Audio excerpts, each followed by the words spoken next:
The business of sex and the question of whether more women are now paying for, well, what exactly? The ultimate boyfriend?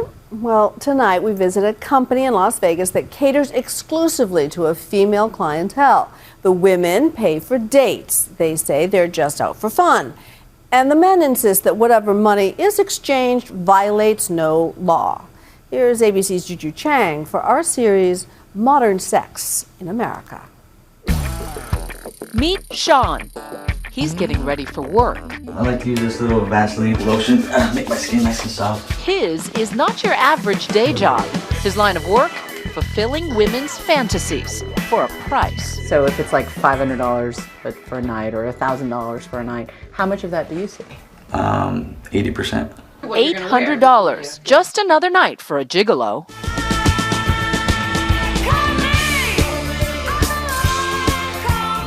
Richard Gere may have immortalized the concept in American Gigolo, but male escorts catering exclusively to women have always been considered an urban legend. Are you taking this to a sexual place?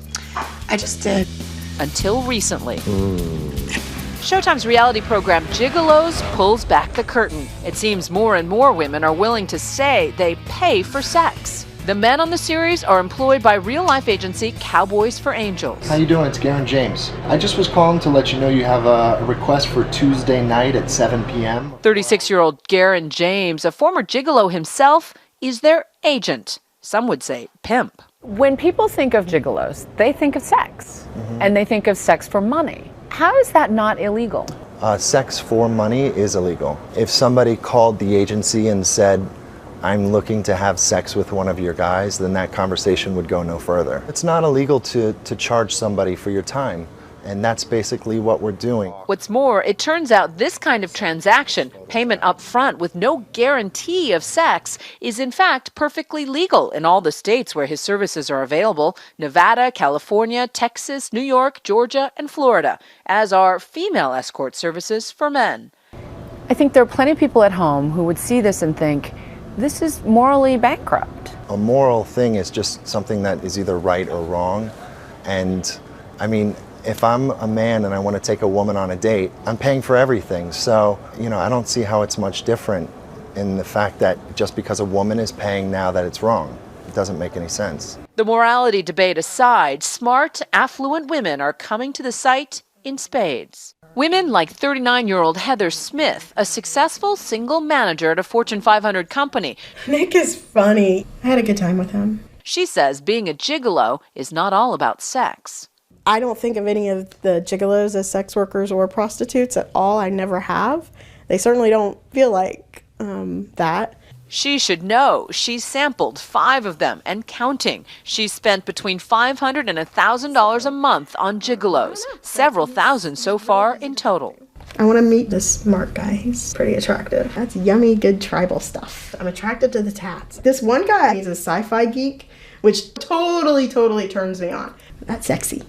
Heather says dating professionals, as she calls them, helped her get over the grief she felt after her fertility treatments ended tragically. Best therapy ever. I didn't even realize that I was carrying around so much stuff around the pregnancy loss. I don't know why, but for whatever reason, the gigolos have helped through all that. That right there, you can't put a price tag on. Gigolos have also become her unconventional weight loss plan. Every time she loses 5 pounds, she rewards herself with a date. So I get in there and I do my squats for Vin, I do the elliptical for Nick, and it's this whole thing. So this is where I started, and here's when I added gigolos to the plan, and so you can see a nice steady decline there. I've lost over 27 inches, and my doctor was thrilled. She doesn't know the gigolo part of my weight loss plan, but she said, whatever you're doing, keep doing it. I really love women. Gigolo's Vin is her favorite. We have a date with Vin tonight. We're going to dinner. And tonight, she's getting ready for her 6th date with him. I like dressing up for my dates. That's part of the fun. I never had anybody to dress up for before. Garen employs Vin and 34 other men. This is Tommy in South Florida. After Showtime series, business is booming. Since I've started, I've had over 2,000 employment requests.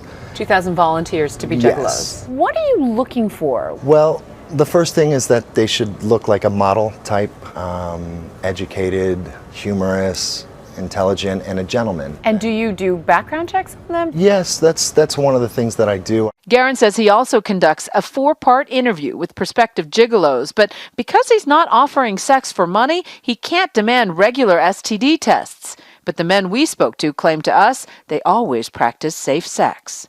Yeah, she's a businesswoman, so I kind of dress more like upscale casual. So she's here for business? Yeah. This is you? Yeah. Guerin recruited Sean, a former stripper, from a modeling website. Tonight, Sean is meeting a regular from Southern California who's in Vegas on business. So you look forward to seeing her? Yeah. You're excited to see her? Mm-hmm.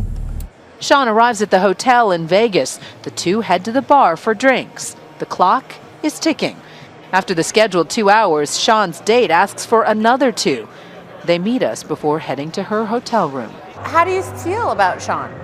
Sean is amazing. And so he's good at what he does. Very good. Why Sean? Why like this? I just don't have time to meet anyone. I work a lot and I like a sure thing. 2 more hours, and $1,000 later, the date is over. What can you tell us about what happened upstairs? Gave her a good massage, my hands, and then when time was up already, I had to go.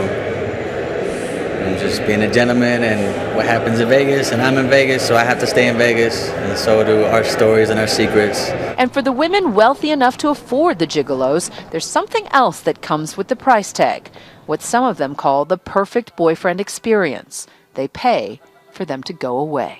I know they aren't going to call. I don't want them to call. I know that, whatever I say is what I say, and, they like it or they don't. I don't care. And there's a freedom there. There's a liberty in just being whoever you are and knowing it doesn't matter. For Nightline, I'm Juju Chang in Las Vegas.